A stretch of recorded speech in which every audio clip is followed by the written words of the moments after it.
الله يا الله الله الله الله يا الله الله الله الله يا الله الله الله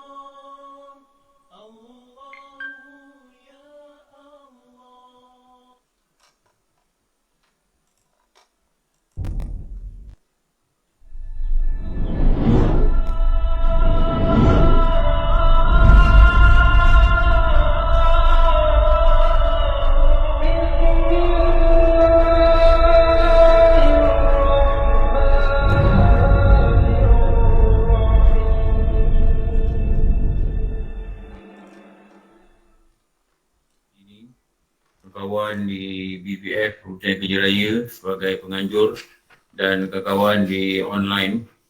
Kalau tengok ni ada 100 lebih lah pagi ni yang dapat tamu kita. Syukurlah Allah Ta'ala izinkan semua ini berlaku. 117. Okey.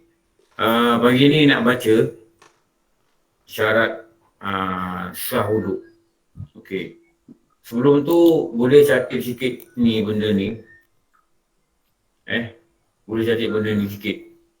Supaya kita dapat rasa dan mengetahui betapa pentingnya benda yang kita nak belajar ni. Dia kata ni, perkara yang mengesahkan wuduk. Yang benda ni yang kita dah banyak kali cakap lah sebenarnya. Tapi tidak salah untuk mengulang lah. Ini nama dia rukun. Padu.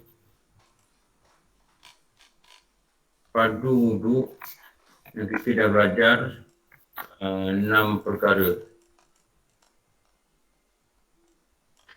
6 perkara. Yang ini kita dah belajar. Benda-benda ni kena belajar dengan detail dan jangan ada benda yang tak faham. Kalau tak faham, kita tanya. Jangan biarkan kita keliru. Ni 6. Lepas tu ada lagi yang kita akan belajar ni.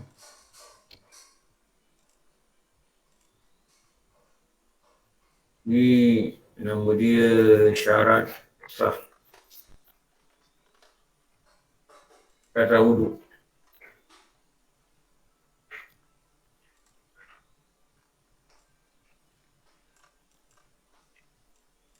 Ini syarat sah.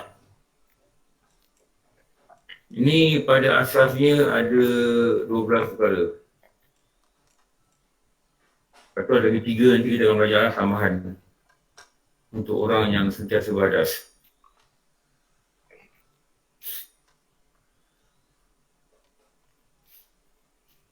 Okey. Ni. Bila kita buat benda ni dengan betul,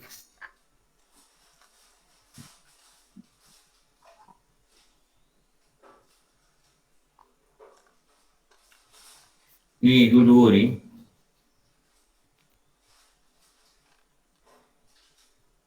barulah dikatakan wuduk itu telah mencapai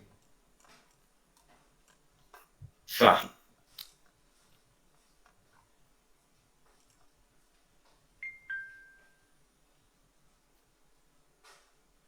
Sebab tu penting dia mesti duduk pada ilmu yang tepat.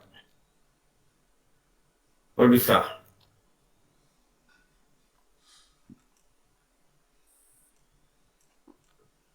Kalau ada benda salah pada mana-mana, 18 perkara pada mana-mana, 18 perkara, maka wuduk tak sah. Dan kalau dia ada buat sesuatu, abang buat macam ni, style dia ni okey ke? Orang okey Yang nama dia jadi tahu pembatal. Pembatal wuduk. Ke apa yang jadi pada dia, dia akan jadi orang yang berhadap kecil semula.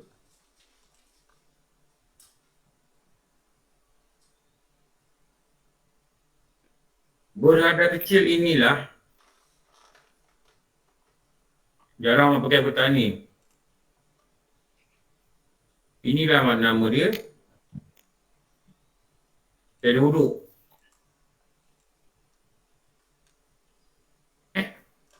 Atau dia kata beradas.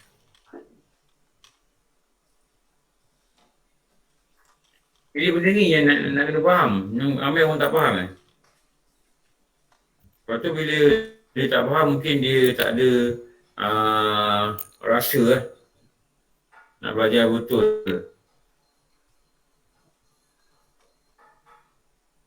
Bila tiada wuduk, maknanya berhadas. Bila berhadas, dia melanggar syarat sah solat. Syarat solat ni apa? Suci daripada hadas. Suci daripada hadas. Kalau dia berhadas, tak sahlah dia punya solat.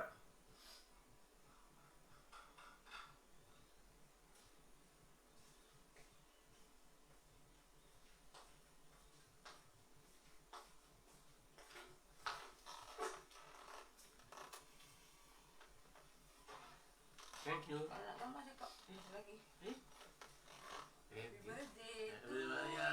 Okey. Alhamdulillah. Ustaz. Thank you. Bawah. Tilam ke bawah.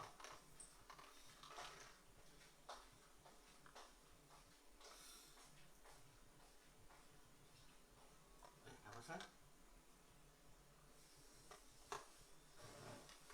Alamak, putus. Ustaz dah hilang.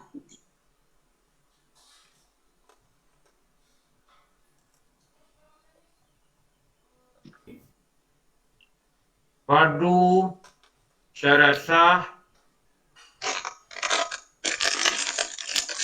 Apa tadi? Nama dia? Ustaz, slide tak ada. Ustaz, slide hilang. Kaifiat. Yang orang tu belajar juga tak betul. Saya ada pakai saya dengar. Okey. Ni.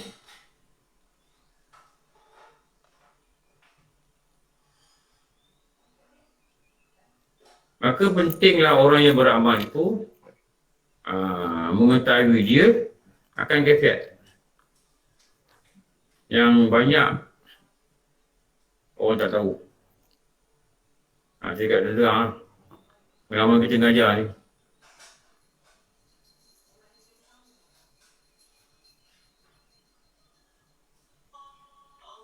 Ni kaifiat ni. Jadi ni dah belajar ni. Perlu duduk dalam ni belajar, habis.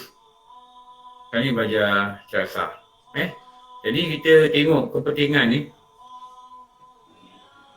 Slide tak ada Ustaz. Slide sah ni. Dia kacau sini nanti. Ni.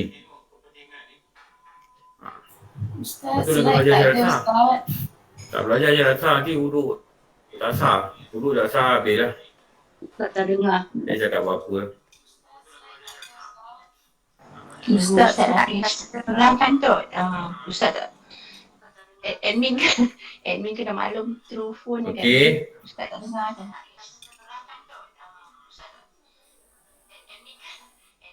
Ni syarat sah. Okey. Saya nak terangkan satu.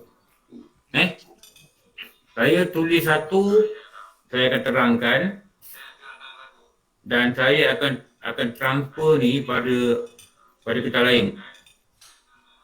Inilah. Supaya saya boleh explain.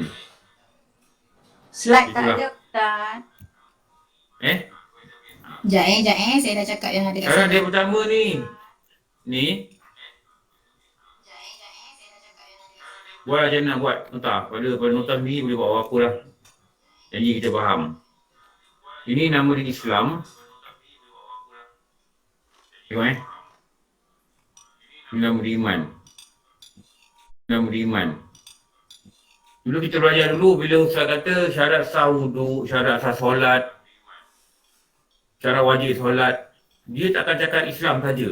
Dia akan cakap Islam yang melengkapi akan iman.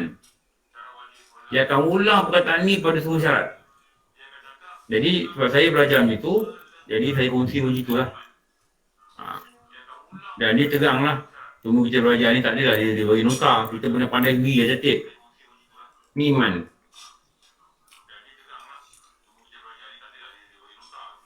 Okey. Boleh kan pasal boleh nampak? Baiknya hilang Ustaz. Kenapa saya tak dengar suara orang lain? Doktor cakap. Kita tak nampak slide Ustaz. Tak dengar kot. Kita dah Okey, minta dah maaf. ada Ustaz. Tak nampak. Okey, dah ada Ustaz. Baru Ustaz tadi dah tak ada. Saya tak dengar.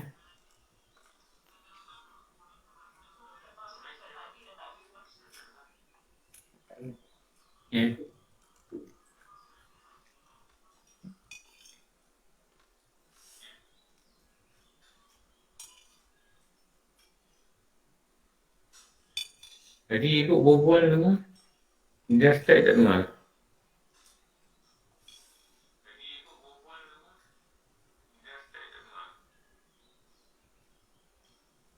Test, Ustaz dengar? Okey, dengar. Baru dengar. Okey, Alhamdulillah. Okey, tengok slide ni balik lah. Ni dua benda ni. Kenapa dia kena, bila kita cakap ni, guru-guru cakap Islam yang melengkapi iman. Dua ni dia ada kaitan. Apa kaitan dia?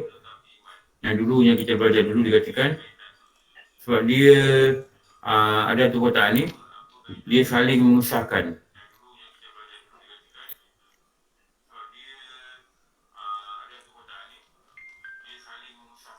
Maksudnya kalau ada iman aja tapi dia tak ada Islam, maka tak ada pakai.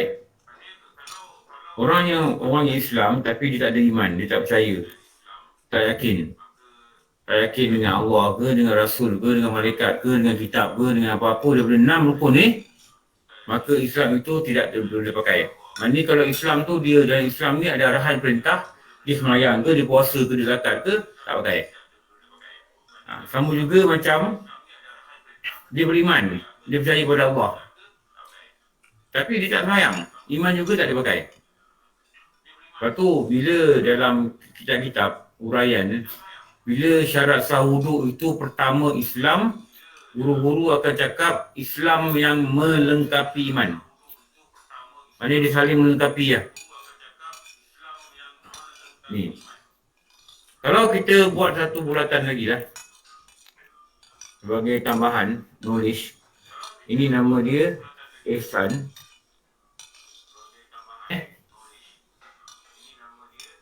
Apa yang kita nampak daripada tiga ni? Satu. Apa ni? Tiga ni apa ni? Rukun agama. Okey. Ini nama apa? Rukun Rukun agama. Rukun agama. Orang lain boleh cakap tak apa. Saya boleh dengar kau. Rukun agama. Ini nama rukun agama. Kalau kita sambung pada ni lah, ditambah lagi satu perkara, dia rukun agama. Sebab tu yang dikatakan Islam yang melengkapi iman ni, syarat pertama untuk sah wuduk. Lepas tu tak cukup belajar wuduk, tak cukup belajar semayang saja, tak cukup belajar yang banyak orang boleh konten belajar semayang. Bukan salah, memang elok kena betul belajar semayang. Tapi jangan lupa nak mengesahkan semayang itu, dia ada satu topik ni, Islam Iman Ihsan ni. Yang ni kita belajar dekat mana ni? Ni, subjek ni belajar kat mana? Tauhid. Tauhid. Tauhid. Dua ni. Ha. Ini belajar kat tauhid. Lepas tu kena masuk kelas tauhid. Ini mesti konsisten masuk kelas tauhid. Mesti konsisten masuk kelas tauhid. Dah belajar pun tak apa dengar lagi. Dah belajar pun tak apa dengar lagi. Dah belajar pun tak apa dengar lagi. Bila kita mati ni, ilmu tauhid ni sentiasa berulang-ulang dalam kepala otak kita lah. Sebab apa? Dia akan menambahkan, menebalkan, meyakinkan, menetapkan, mengukuhkan, menguatkan iman. Lepas tu kena konsisten belajar tauhid. Kalau tak masuk kelas tauhid, bisa di kelas. Online pun ada. Bilik surau dah buka. Pergi bilik surau. Tak dapat, belajar online. Ikut kelas saya pun tak apa. Kena ikut. Bukan saya dah jauh lah sikit. Tapi tak apalah, boleh lagi ikut orang ikut. Okey. Ini syarat pertama. Ini syarat pertama. Okey. Macam tadi dia kata tadi. Mana tadi?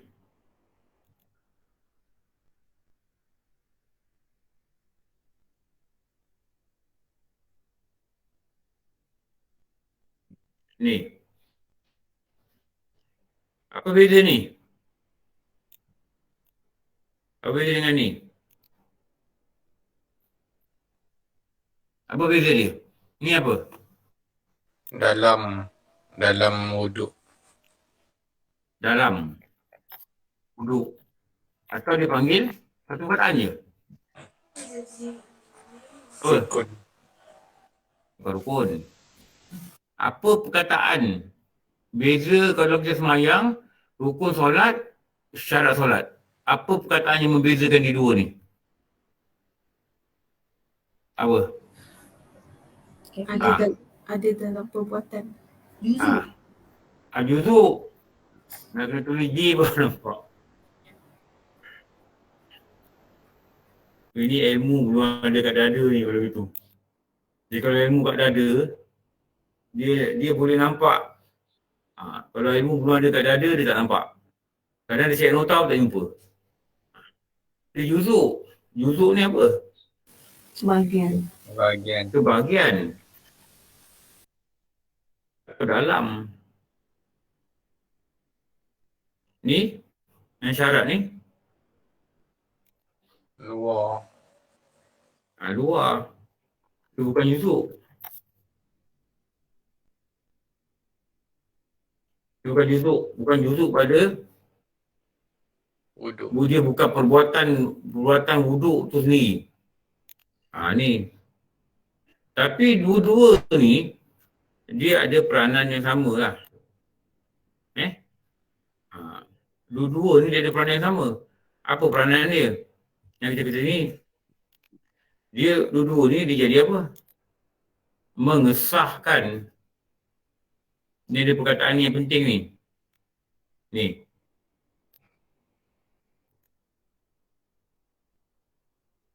Dulu ni mengesahkan. Kalau satu bincang, tak sah. Satu okey terbincang, tak sah. Dua bincang, lagi dah tak sah. Satu bincang pun tak sah. Tu peranan dia ni. Tu kita nak kena faham betul lah. Jangan salah. Jangan salah. Nanti wuduk dia tak boleh pakai. Jadi berterusan nak belajar apa di iman, apa di Islam. Baru faham Islam ni apa, iman ni apa, beza dia macam mana. Ada 12, 13 perbezaan antara duanya tu belajar dekat tauhid.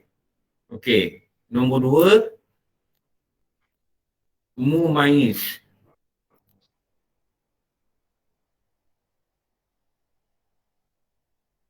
Mana kita tulis ni? Kita tulis untuk tempat lain lah. Tak muat lah.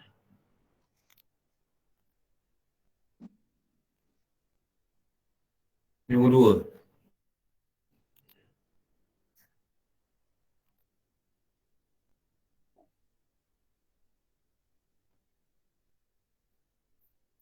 Saya dah terang dah dulu ni Mumayyiz ni apa. Tapi kalau nak buat, nak tulis nota pun tak apa. Dia kanak-kanak ni, dia ada beberapa peringkat daripada mula dia lahir. Dalam fiqh ni, dia telah dibahagikan berapa peringkat kehidupan dia lah.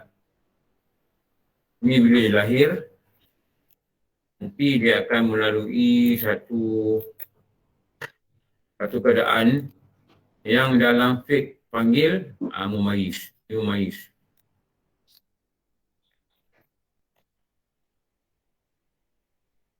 Lepas tu ada lagi satu peringkat yang kita kata Mukallaf. Balik.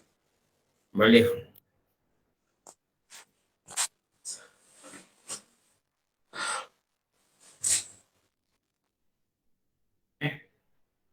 Bila dia mencapai balik, kat sinilah dia akan mencapai lagi satu yang seiring dengan balik itu, maka jadi lagi seorang yang mukallaf.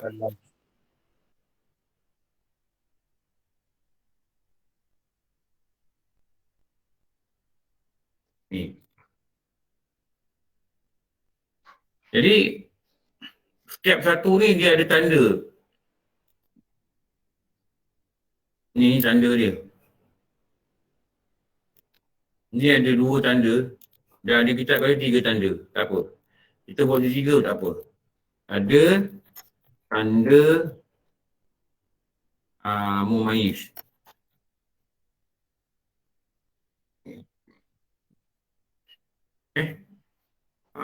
Satu yang kita selalu cakap, boleh makan dengan sendiri. Kalau pernah catit pun catit tak apa. Nanti lama baik kali catit ni, lama kita boleh ingat. Kalau kita kat rumah kita hafal, kita sibuk.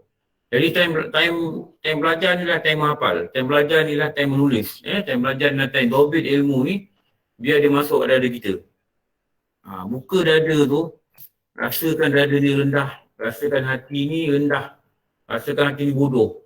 Bila hati ni rendah, Imam Ghazali kata, ilmu ini ibarat air, dia mengalir dari tempat tinggi ke rendah.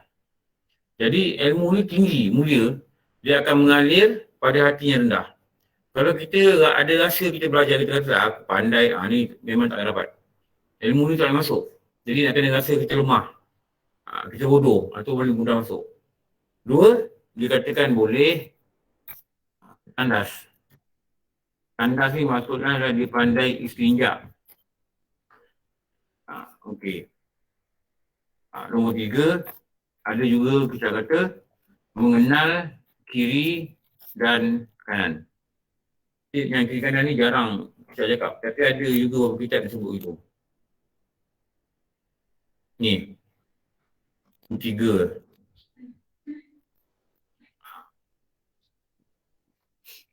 Itu penting catit supaya kita ingat. Banyak kadang-kadang mengajar kat surau kan, banyak orang tak catit. Saya kena puas cakap, lama saya biar, saya sudah. Dan pernah juga ada surau saya belikan buku. Saya pergi dekat Maidin, saya beli 100 buku, 100 pen, saya bagi. Ada yang berkesan lah, ada yang sekarang ni dah mula catit. Ada yang dah lama catit, ada yang masih tak catit. Itu saya dah usaha maksimum lah. Sebab pengalaman saya pernah belajar tak catit tu. Dulu, masa sekolah, masa form 3 aku buat kitab dah, belajar. Ustaz datang daripada Melaka, datang kat surau rumah kami ni. Malam minggu je duduk menghadap dia. Maghrib, isyak lepas isyak, menghadap dia. Tapi dia tu catit, kita malas-malas lah tu. Catit lagi sikit. Tak dapat ilmu.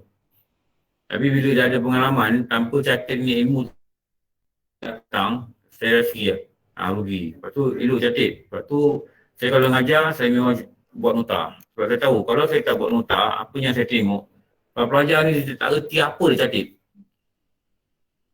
Lepas tu kadang-kadang ada kelas, memang kita datang kan, kita dengar ustaz ngajar, kita pun tak tahu poin apa nak catit. Lebih lagi dia ada cerita benda-benda lain in between. Tapi poin dia apa? Kalau kita keluar dari kelas, kita tengok, satu lain dia catit. Satu baris dia. Lepas tu bila ada poin susun, saya catat. Bila balik ni, dia ada juga membawa tanda. Tanda kan. Kamu juga macam mumayyiz. Dan tanda ni sebenarnya tanda mumayyiz ramai orang tak tahu. Tanda baligh, ni yang paling popular tanda baligh lah. Apa tanda baligh ni? Dia ikut jantina.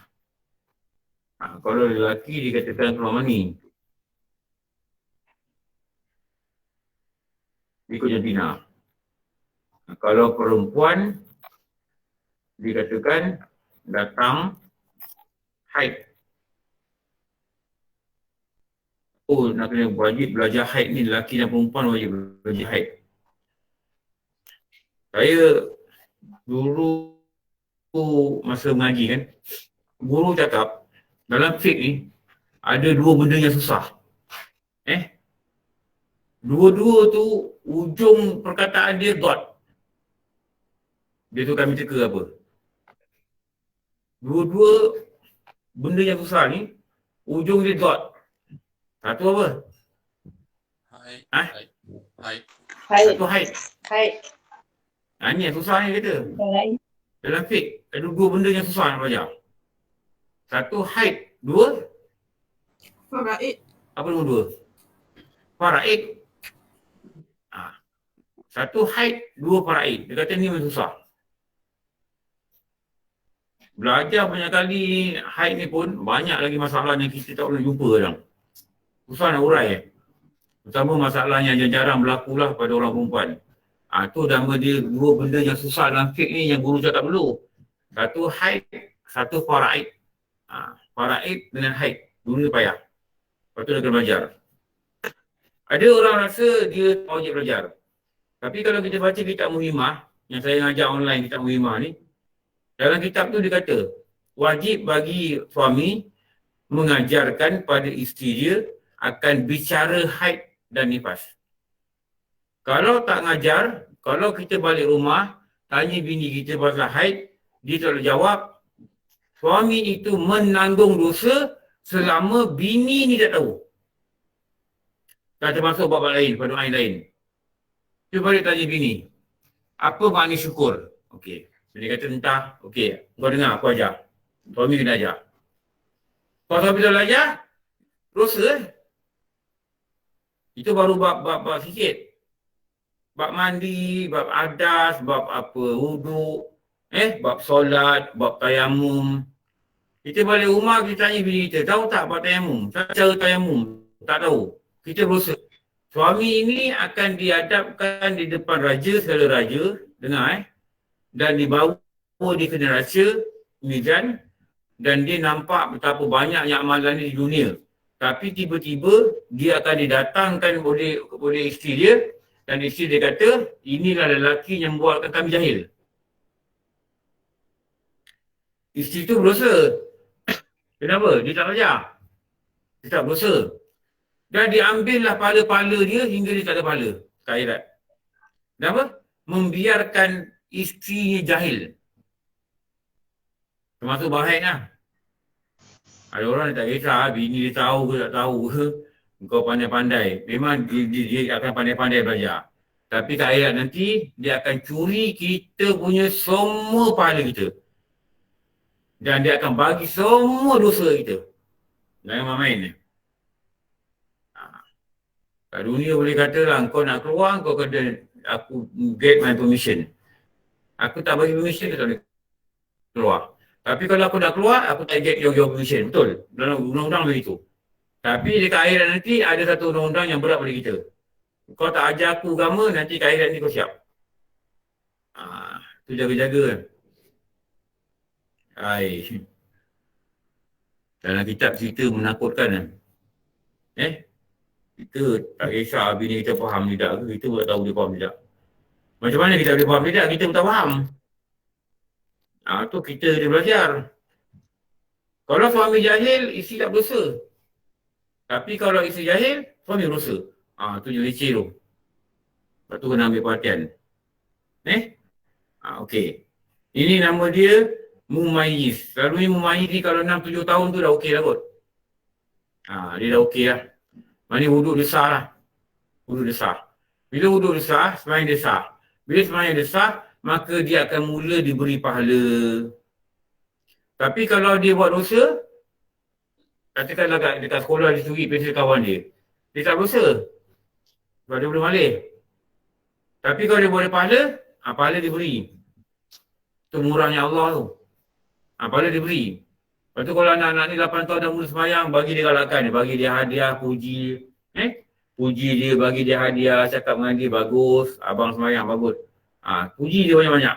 Bagi dia semangat. Kenapa? Pahala tu, bila dia memayis, pahala tu telah diisi dalam buku kanan dia. Jangan tunggu dia belasan tahun baru nak suruh sembahyang. Agak payah lah. 7 tahun tu belikan telekong, kalau perempuan belikan telekong. Beli telekong cantik. Bagi mahal pun tak apa. Belikan dia beg telekong, bagi dia semangat lah. Bagi dia semangat. Kalau pergi sekolah, bekalkan beg telekong dia, cakap dengan dia, nanti akak kat sekolah, akak semayang ikut ustazah semayang. Saya tak tahu lah sekolah kebangsaan lain. Tapi yang saya tahu sekolah anak saya, dia kata dia bawa budak semayang. Dia bawa ikut kelas by kelas. Kelas dia selalu drop petang. Pastikan sekolah anak kita mesti ada acara semayang. Kalau tak ada, di luar lain lah. Lepas tu kebanyakan anak saya hantar di sekolah swasta. Kebanyakan lah. Terutama seorang menengah. Saya jarang, tapi ada juga yang tak dapat masuk lah. Tapi kebanyakan saya dah. Kenapa? Upacara majlis semayang ni. Dah kena ada kat sekolah. Ada sekolah pagi yang petang. Budak ni semayang tidak pun, kadang-kadang cikgu tak buli. Kalau gitulah, apalah guna dia dapat 5A pada saya lah. Apa guna dia dapat 5A? Solat pun tidak. Tu besar jadi macam-macam pun takut lah tu. Okey. Nombor 3.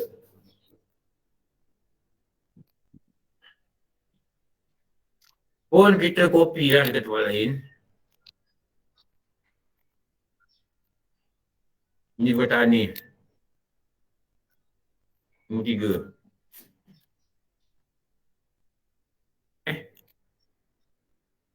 Mesti dah tahu dia. Syarat nak sah wuduk ni, mesti tahu. Bukan agak-agak. Ni tahu.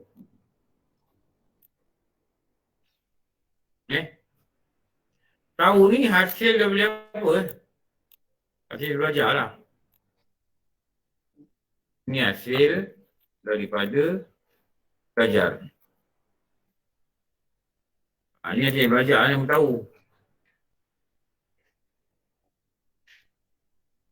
Maknanya, bila tahu ni maknanya nak pakai ilmu lah. Nak pakai ilmu dia. Dan berbalik pada yang selalu kita cakap, benda yang nak dihasilkan ni adalah satu perkataan yang sangat penting dalam amalan dan nama dia adalah ilmu. Hasilkan ilmu ni. Dan ikutlah kata-kata ulama'-ulama' yang terbilang, untuk menghasilkan ilmu, la tanal ilmi illa fisitah. Tidak terhasil ilmu melainkan dengan ni benda apa ni?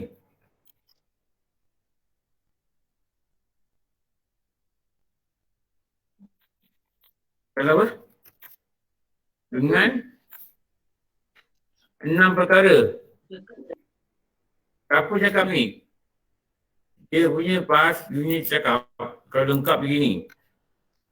Ya akhi, wahai saudaraku. Itu. Tidak terhasil ilmu melainkan dengan 6 perkara. Dan aku akan terangkan, ini ulama kata padamu satu persatu. Okey. Ni.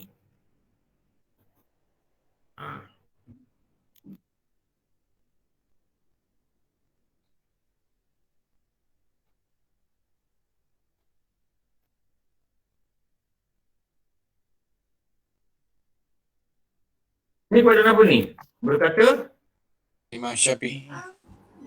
Imam Syafi'i.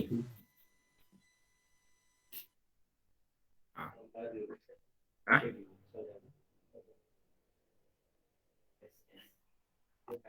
Okey, wahai saudaraku. Okey, okey. Imam Syafi'i kata, tidak terhasil ilmu melainkan dengan 6 perkara, dan dia kata, aku akan terangkan kepada engkau satu-satu. Kenapa? Pentingnya sampai dia kata petani. Ini yang kita selalu tulis lah. Satu, zakain. Apa?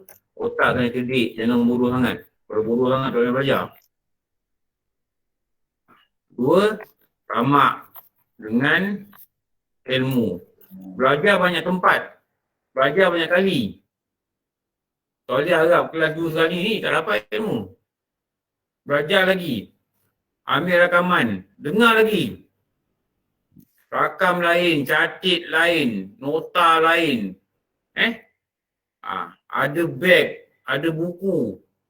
Saya tengok orang yang belajar, ada stapler, ada pembaris, ada highlighter dalam bekal dia. Sekarang ni teknologi dah moden, ada rakam AV. Dulu masa kami belajar dulu pakai kaset bulat, kaset yang bulat tu. Kadang-kadang masuk. Dah rakam-rakam sangkut, putus pula kadang-kadang.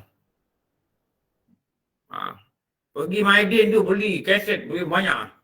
Dah rakam-rakam, tulis. Kuliah mana, tajuk apa, simpan.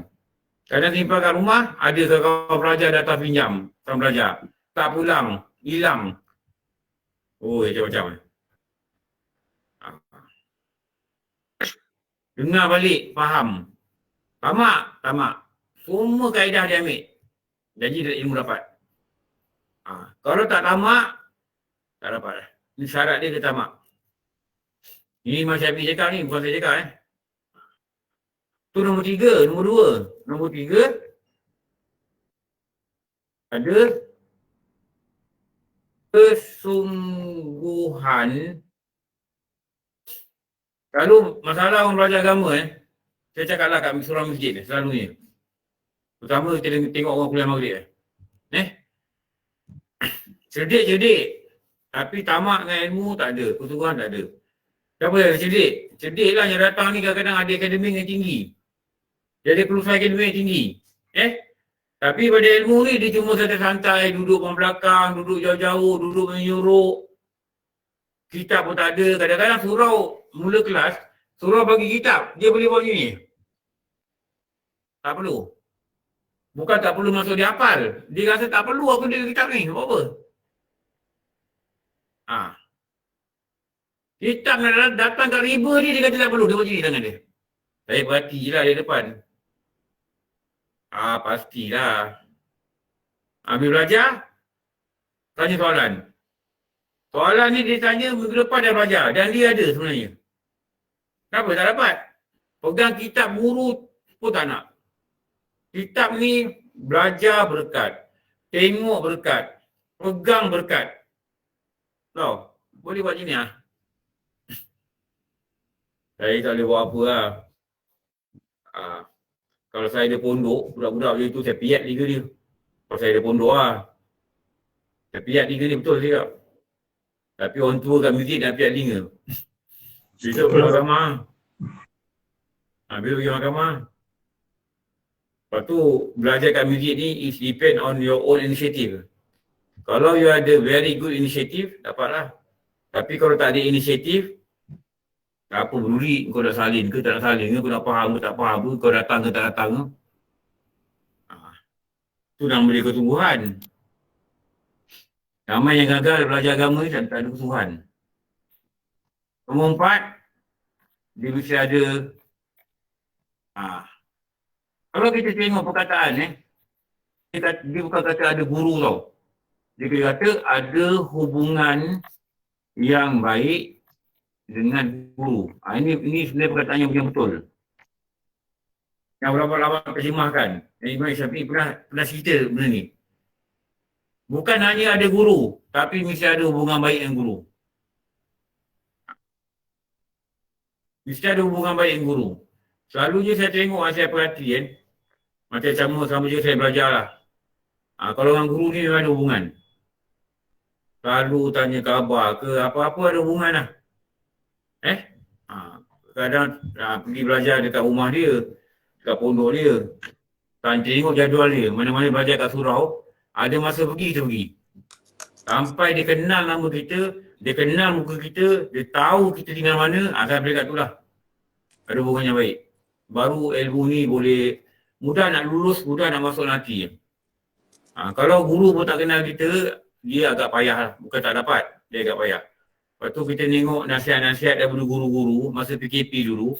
Kalau kita belajar online, kita kena usahakan supaya guru online ni kenal kita dengan cara kita jumpa dia.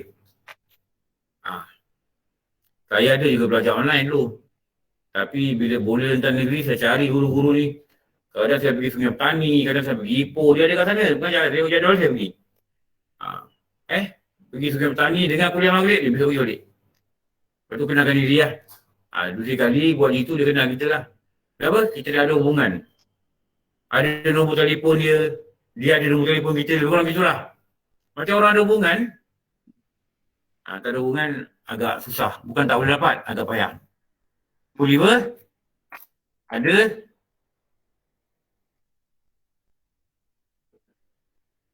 Belanjaan ada tambahan ni Ustaz.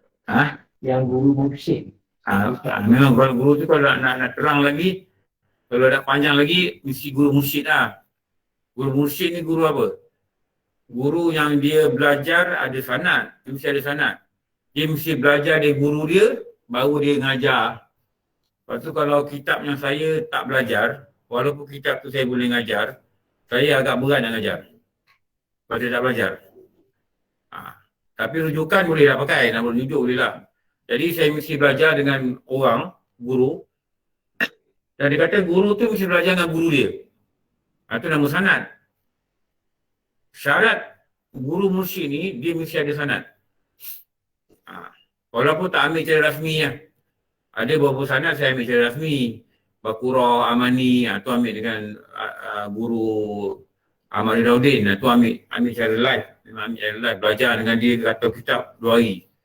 Ada juga yang kita dia tak cakap sanad, dia tak umumkan sanad. Tapi cukuplah kalau kita belajar dengan dia dan dia belajar dengan guru-guru dia, okey, itu dah okey dah. Jadi kita belajar dengan guru macam ni, dia lebih mudah untuk terpaut dan dia lebih mudah untuk ikut. Itu je. Kalau kita belajar dengan tak ada sanad, boleh juga ilmu paduan lepas. Tapi nak berubah dia tak payah.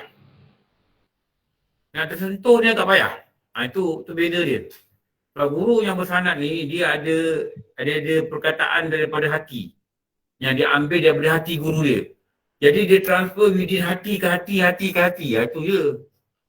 Itu dia.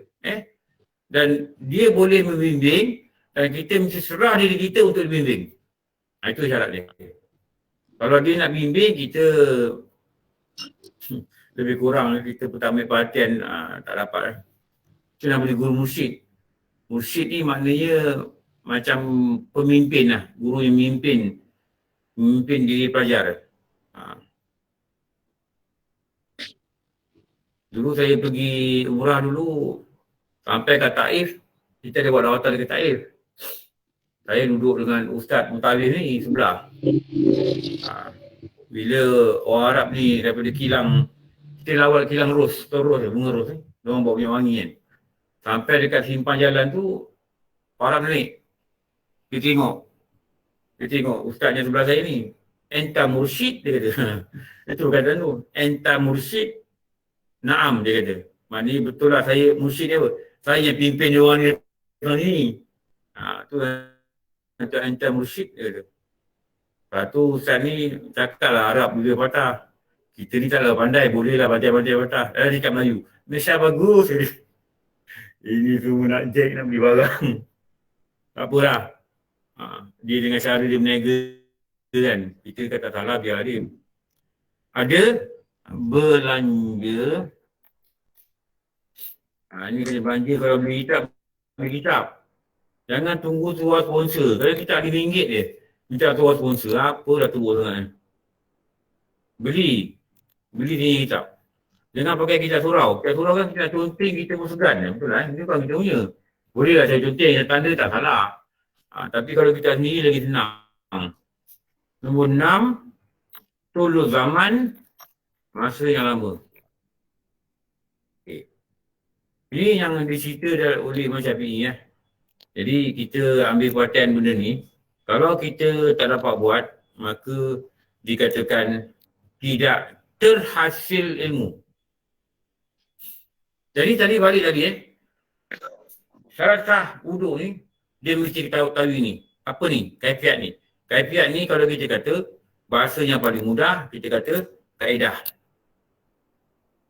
Mana dia? Mana dia kaedah? Atau cara?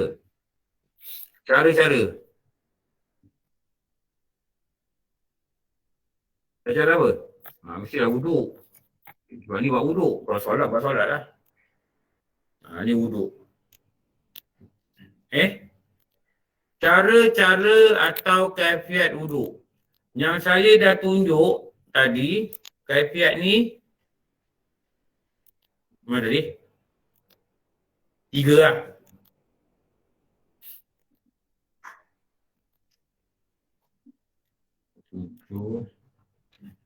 Ni. Kita copy je balik ni kaifiat ni. 1, 2, 3. Copy balik.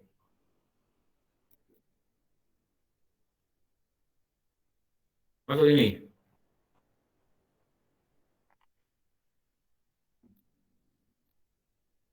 Ini kaifiat. 1 nama padu. 2 nama syarat. 3 nama pembatal. Mana dia nak susun dia? Yang kaifiat.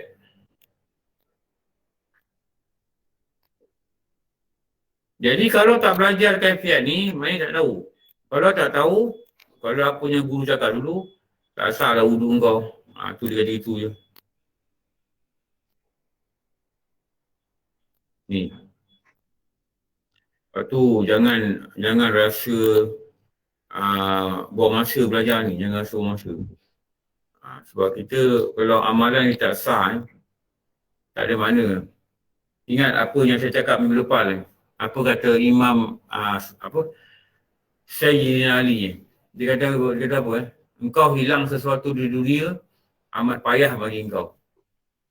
Tetapi engkau hilang pahala di akhirat lebih payah bagi engkau. Kenapa hilang pahala? Ulama terjemahkan perkataan dia apa? Antaranya tidak ada ilmu dalam beramal. Tak ada ilmu. Ni ilmu ni, kaedah-kaedah ni yang nama ni kaifiat ni. Ini kaifiat ni.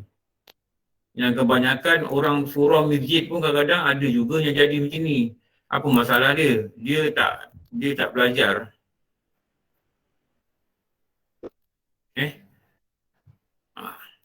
Dia tak belajar kaifiat ni apa.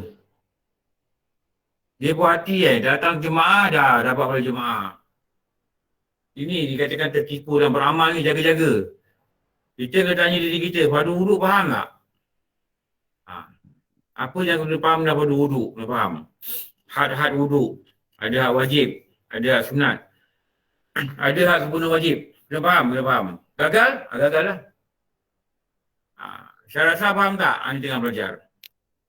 Syarat sah mumayyiz. Mumayyiz maksud apa? Apa syarat mumayyiz? Kena faham. Islam maksud apa? Melengkapi iman. Macam mana melengkapi iman? Kenapa melengkapi iman? Tu kena faham tu.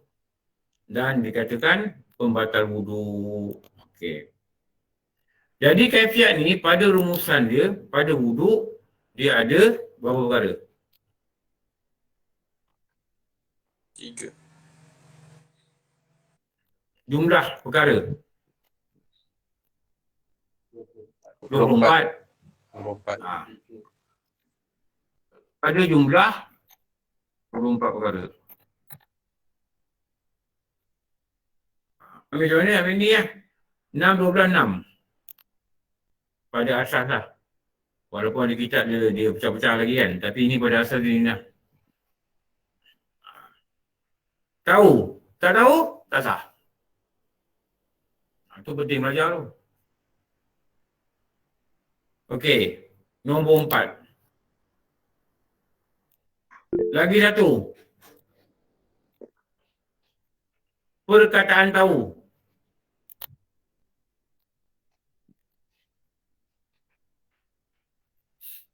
Nombor 4. Saya rasa hulu.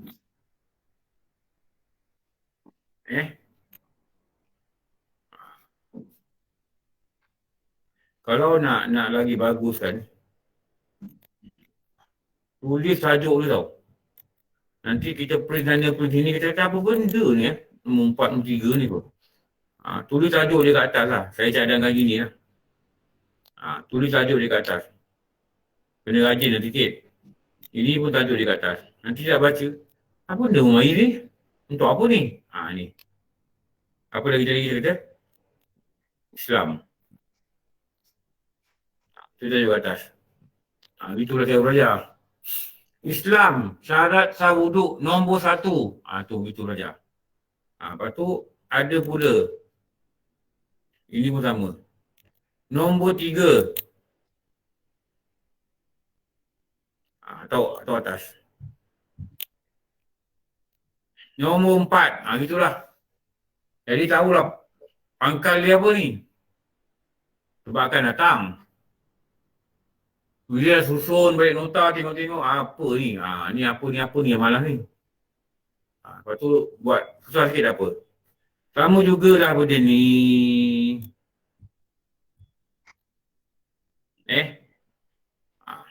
Sama jugalah benda ni. Dan tanpa rasa jemu, saya pakai komputer senang lah. Ustaz senang pakai komputer, saya ni nak tulis balik.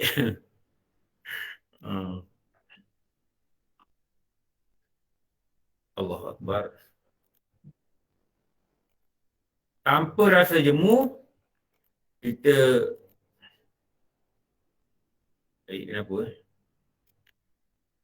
Kena kopi ni.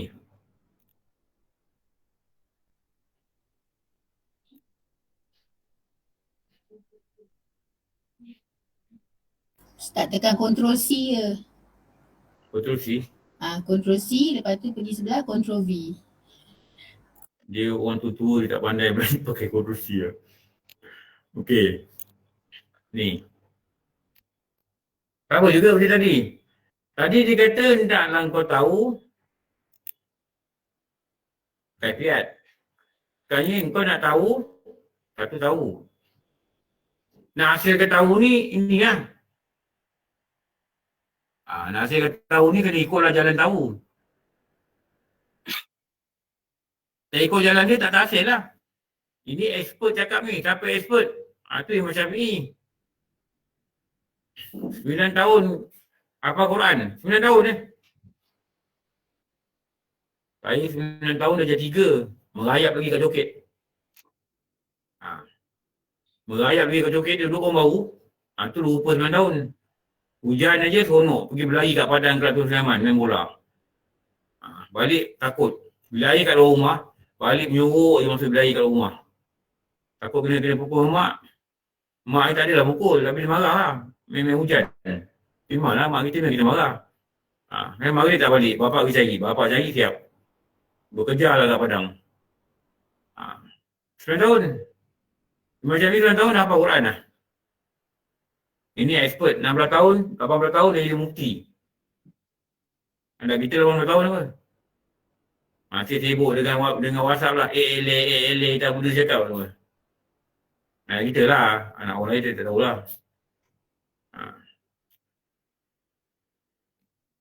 Ini expert cakap. Ikut cakap expert. Orang bukan Islam kagum dengan dia. Kita orang Islam tak kagum ke ulama'. Nampak ulama' macam biasa. Tak, kagumlah dengan dia. Lepas tu kita kata apa antara cara nak menghasilkan takut pada Allah, kan malam tadi kita belajar online kan. Melihat kepada kaedah-kaedah hidup ulama' dan cara mereka beribadah Kerana mereka lah orang yang takut pada Allah. Itulah makna itu. Kita tak baca kisah Imam Syafi'i, macam mana kisah dia, macam mana dia mujahadah, macam mana apa halangan dia, apa dia cara belajar dia. Itu ikut dia kat dia. Dan kat sini memerlukan satu lagi perkara, bukan saja tahu tapi yakin.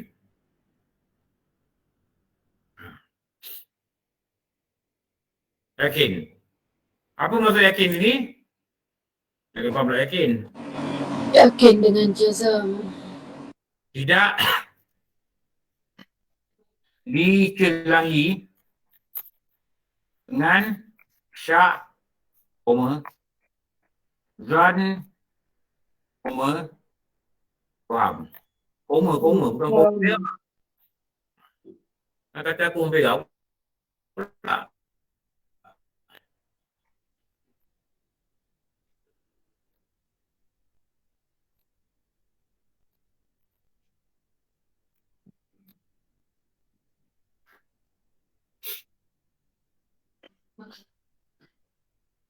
Okey. Kalau kita syak, air ni mutlak ke tidak? Tak boleh lah, tak sah lah wuduk. Sebab dia syak. Ada zon, berat pada kata mutlak tapi dia ke mutlak, ada sikit rasa yang tak konsisten dalam hati. Tak boleh lah. Sebab dia kena tahu dengan yakin air ni yang mutlak. Tahu apa? Air itu mutlak. Bila tahu itu mutlak, dia ketahui dia ni. Ni apa makna ni? Apa makna air itu mutlak? Dia kena faham apa air pula. Lepas tu kita belajar dulu daripada bawa air. Dia kena faham air mutlak ni apa? Air yang tidak. Air yang tidak apa? Air yang tak Yang bercampur tidak. Air yang habis. suci dan menyucikan. Suci menyucikan itu ciri dia.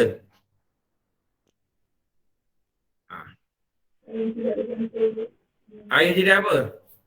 Kalau kita kata ini Tak pejabat, berkait. bukan rumah.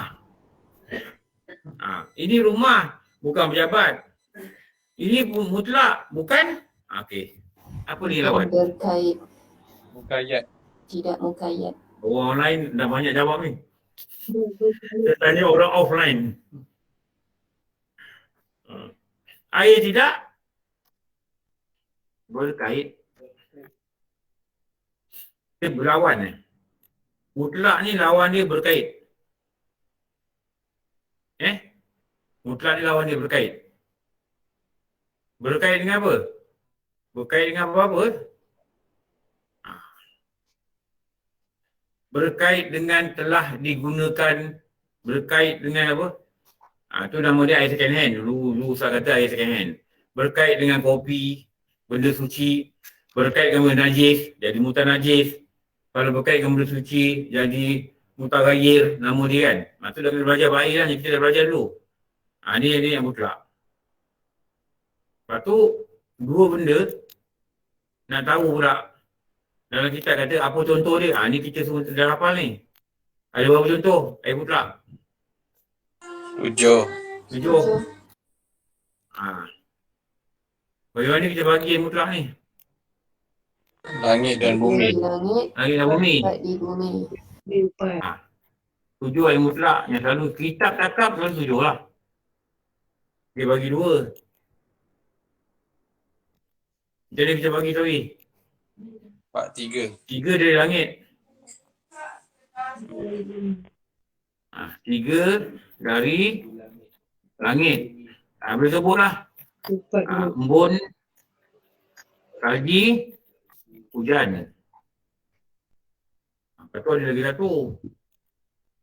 Ini ulang kaji bang ni. Patutnya benda ni dah ada hafalan dalam kepala kita lah. 4 dari langit. Bumi. 4 dari bumi. Okey. 4 dari bumi. Saya cakap kalau nak dapat benda-benda gini, pergi belajar kat pondok.